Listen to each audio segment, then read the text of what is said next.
So இப்போ வந்து நம்ம லீவ் பிளான் எப்படி ஒர்க் ஆகுதுன்றதை பார்க்கலாம். ஸோ லீவ் பிளான்ன்ற ஃபீச்சர் எதுக்கு நம்ம ஆட் பண்ணோம் அப்படின்னா, உங்கள் கடை வந்துட்டு உங்கள் பிஸ்னஸ் நீங்கள் லீவ் விடும்போது ஆட்டோமேட்டிக்காக பையர் ஆப்பில் வந்துட்டு நம்ம கடையை வந்து காட்டாமல் இருக்கிறதுக்காக இந்த ஃபீச்சர் வந்து நம்ம இன்ட்ரடியூஸ் பண்ணியிருக்கோம்.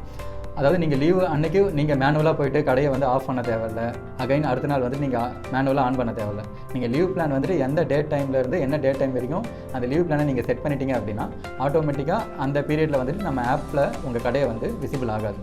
லீவ் பிளான் வந்து நீங்கள் க்ரியேட் பண்ணுறதுக்கு மெனுவில் ஆன்லைன் ஸ்டோர் என்ற ஆப்ஷனில் போயிடுங்க. ஆன்லைன் ஸ்டோர் ஸ்க்ரீனில் வந்து பார்த்தீங்கன்னா அந்த 3 டாட் மெனு ஐக்கானை செலக்ட் பண்ணிவிட்டு லீவ் பிளான்ஸ் என்ற ஒரு ஸ்க்ரீனுக்கு வந்து போயிடும். ஸோ அந்த லீவ் பிளான் ஸ்க்ரீனில் பார்த்தீங்கன்னா கரண்ட்டாக என்னென்ன லீவ்ஸ் இந்த மந்தில் இருக்குன்றதை வந்து நம்ம டீட்டெயிலாக கீழே பார்த்துக்க முடியும். இப்போ எந்த லீவுமே பார்த்தீங்கன்னா இந்த மந்த்துக்கு நம்ம இதில் க்ரியேட் பண்ணலை. புதுசாக ஒரு லீவ் பிளான் வந்து நான் க்ரியேட் பண்ணுறேன். இப்போ இந்த லீவ் பிளான் க்ரியேட் பண்ணும்போது பார்த்தீங்க அப்படின்னா மேலே வந்து நேம் அது வந்து ஆப்ஷனல் தான். பட் நம்ம ரெஃபரலுக்காக அவங்க எதுக்காக அந்த லீவ் பிளான் நம்ம க்ரியேட் பண்ணுறோன்றதை நம்ம கொடுத்துக்கலாம். இப்போ இதில் வந்து பார்த்தீங்கன்னா என்ன டேட்டு, இப்போ வர சண்டே வந்து நான் ஆஃபீஸ் லீவ் விடுறேன் அப்படின்னா, அதாவது நம்ம பிஸ்னஸ் வந்து லீவ் கொடுக்குறோம் அப்படின்னா இந்த 9ஆம் தேதி வந்து நான் லீவுன்னு கொடுத்துக்கிறேன். அது ஸ்டார்டிங் டைமுமே கொடுக்கணும். எதுக்குன்னா இப்போ சில நாள் வந்து ஆஃப் டே லீவ் விடுவீங்க. ஸோ அதுக்காக தான் அந்த டைம்ன்ற ஆப்ஷன் நம்ம இதில் ஆட் பண்ணியிருக்கோம். ஸோ இது ஆட்டோமேட்டிக்காக என்ன பண்ணணும்னா ஒரு டேட்டை நம்ம செலக்ட் பண்ணும்போது ஸ்டார்ட் டேட்டாக இருந்தால் 00ன்னு எடுத்துக்கும். என் டேட்டாக இருந்துச்சு அப்படின்னா நைட்டு 11:51 மாதிரி அதை எடுத்துக்கும். இதனால் என்ன ஆகும்னா அந்த ஃபுல் டேவுக்கு வந்து நம்ம கடை வந்து காட்டாது. பட் நீங்கள் மாற்றணும்னு நினச்சிங்க அப்படின்னா இதில் வந்து நம்ம ஈஸியாக சேஞ்ச் பண்ணிக்க முடியும். இப்போ ஸ்டார்ட் டைம் என் டைம் வந்து கொடுத்துருக்கேன். இது வந்துட்டு இந்த சண்டேவுக்கு நான் ஒரு லீவ் பிளான் வந்து க்ரியேட் பண்ணுறேன். அது வந்து இங்கே கீழே டிஸ்பிளே ஆகுது. இப்போ அகைன் நான் பேக் போயிட்டு இந்த லீவ் பிளான் ஸ்க்ரீன் வரேன் அப்படின்னா இங்கே வந்து பார்த்தீங்கன்னா இந்த கேலண்டர் வியூ பார்க்கும்போது எனக்கு என்னென்ன டேட்டுக்கு நான் லீவ் கொடுத்துருக்குன்றது இங்கே ஈஸியாக என்னால் வந்து பார்த்துக்க முடியும். அண்ட் தென் அதில் எவ்வளோ ஹவர்ஸுக்கு வந்து நம்ம கடை காட்டாதுன்றதுமே ரைட் சைடில் டிஸ்பிளே ஆகுது.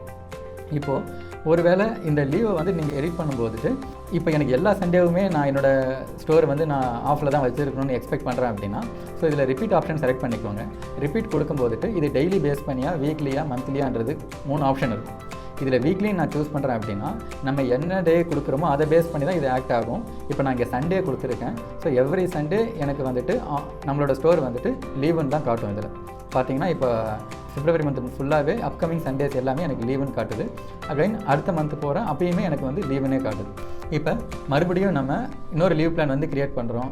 இது வந்து பார்த்திங்கன்னா அதாவது டெய்லியுமே எனக்கு வந்துட்டு இந்த பர்டிகுலர் டைமில் என்னோடய ஷாப்பை வந்து காட்ட தேவையில்லைன்னு நம்ம நினச்சோம் அப்படின்னா இங்கே வந்துட்டு நம்ம லஞ்ச் பிரேக் அப்படின்னு சொல்லிட்டு ஒரு லீவ் பிளான் வந்து க்ரியேட் பண்ணிக்கலாம்.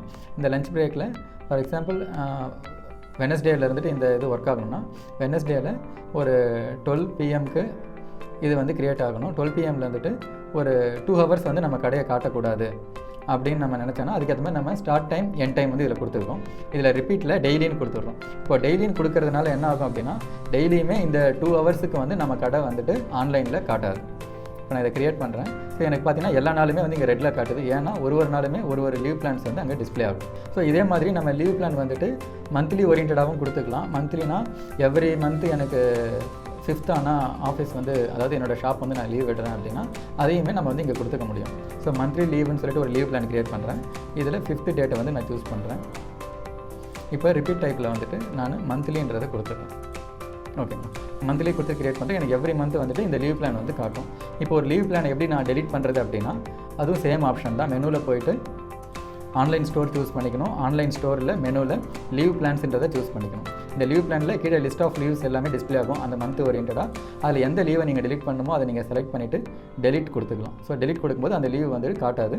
அகைன் லஞ்ச் பிரேக்ன்ற லீவுமே நான் டெலிட் பண்ணுறேன். இப்போ பார்த்தீங்கன்னா நான் மந்த்லி லீவ்ஸ் மட்டும் தான் இங்கே டிஸ்பிளே ஆகுது. ஏன்னா அது மட்டும் இன்னும் நான் டெலிட் பண்ணாமல் வச்சுருக்கேன். ஸோ இந்த மாதிரி நம்ம லீவ் பிளான் கொடுக்கறதுனால நம்ம லாஸ்ட் மினிட்ல வந்துட்டு நம்ம கடையை ஆஃப் பண்ணவோ இல்லை ஆர்டர் வந்ததுக்கப்புறம் நம்ம கஸ்டமரை கன்வின்ஸ் பண்ணவோ தேவையில்லை.